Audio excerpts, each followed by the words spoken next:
नमस्ते। आज हम एक ऐसे विषय पर बात करेंगे जिसे हम सब पसंद करते हैं। जी हां, आज का विषय है संगीत और इसके बिना हमारा जीवन अधूरा है। गीत, गान, शास्त्रीय संगीत, लोक संगीत आदि शब्दों से हम सब परिचित हैं, पर क्या इन सभी शब्दों का एक ही अर्थ है या इनमें कोई अंतर भी है? आइए इस पाठ में संगीत से संबंधित कुछ महत्वपूर्ण जानकारियां प्राप्त करते हैं। संगीत ईश्वर की देन है। इसके प्रेरक शिव और सरस्वती हैं। संगीत पर आधारित सबसे प्राचीन ग्रंथ सामवेद है। सामवेद के अलावा संस्कृत में सैकड़ों ग्रंथ संगीत पर लिखे गए हैं।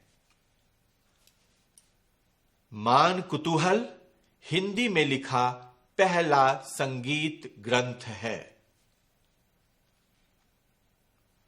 अब हम संगीत से संबंधित कुछ विशेष शब्दों को समझने का प्रयास करेंगे। संगीत से संबंधित कुछ विशेष शब्द। गीत किसी कवि या शायर द्वारा रचित शब्दों के सुंदर बोल जो हमारे दिल को छू जाए। गान जब गायक गीत को लय और ताल के साथ अपनी आवाज में ढालता है तब वह गीत सुंदर गान का रूप ले लेता है। संगीत गायन, वादन और नृत्य तीनों का मेल संगीत है।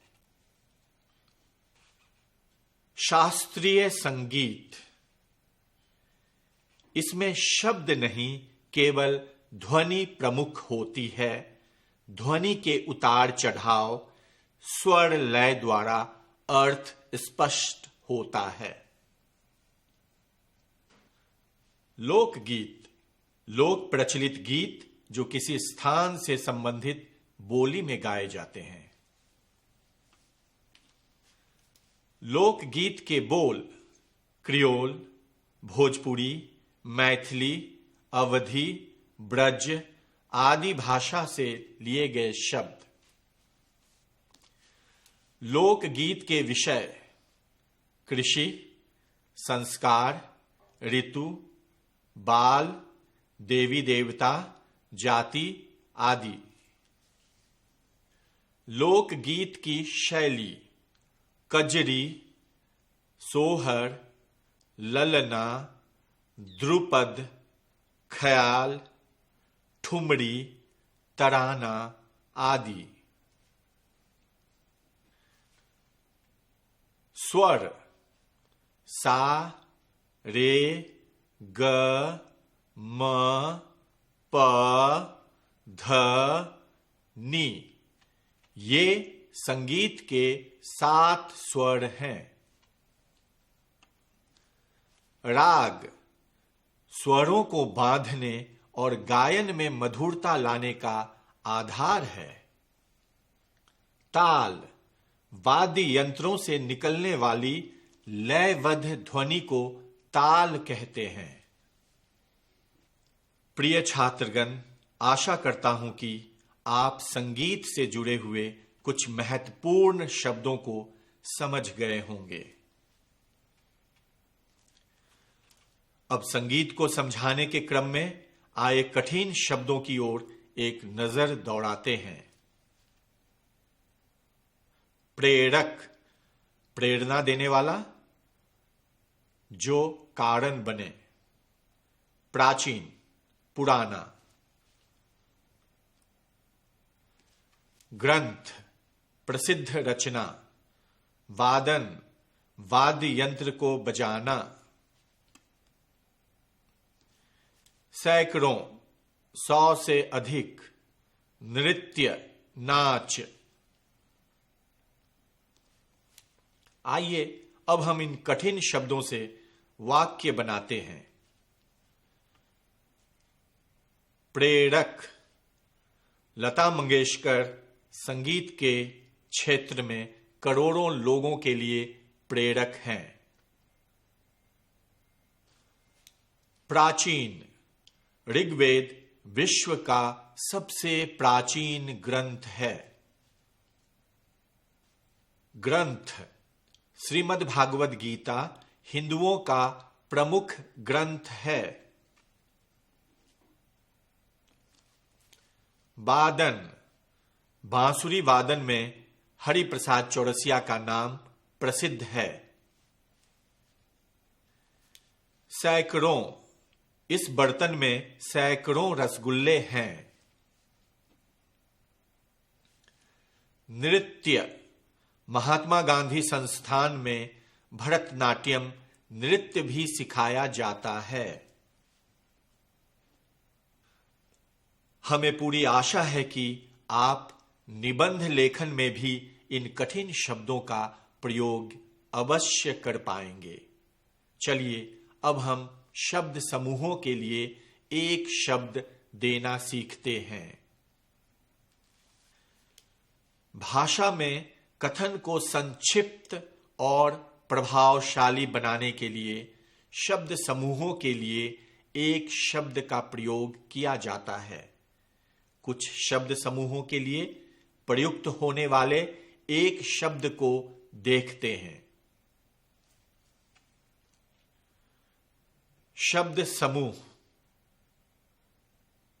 संगीत से प्रेम करने वाला, इसके लिए एक शब्द होगा संगीत प्रेमी।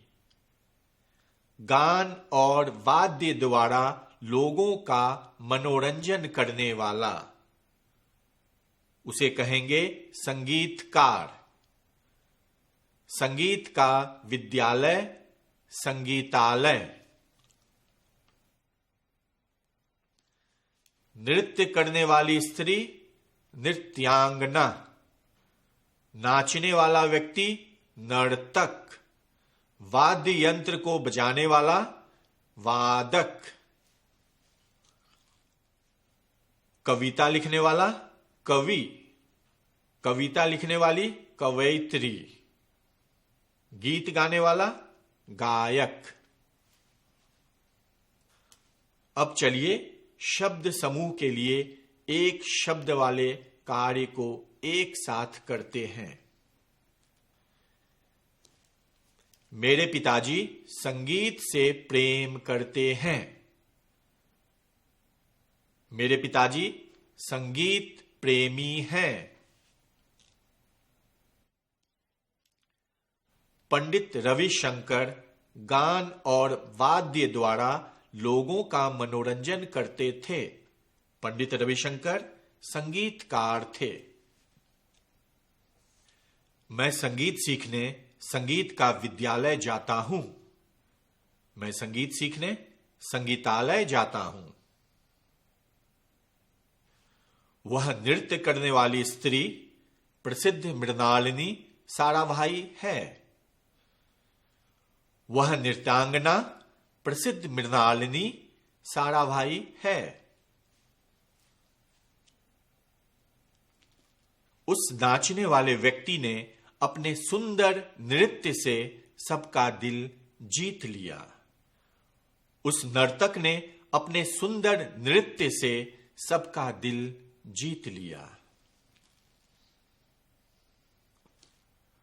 सरोद बजाने वाले अमजद अली खान का विवाह नृत्यांगना शुभ लक्ष्मी के साथ हुआ था। सरोद वादक अमजद अली खान का विवाह नृत्यांगना शुभ लक्ष्मी के साथ हुआ था। आज का यह शैक्षिक कार्यक्रम यहीं समाप्त होता है। आशा है संगीत से संबंधित कुछ महत्वपूर्ण जानकारियों से आप अवगत हुए होंगे। आप सभी के ध्यान के लिए बहुत बहुत धन्यवाद और नमस्ते।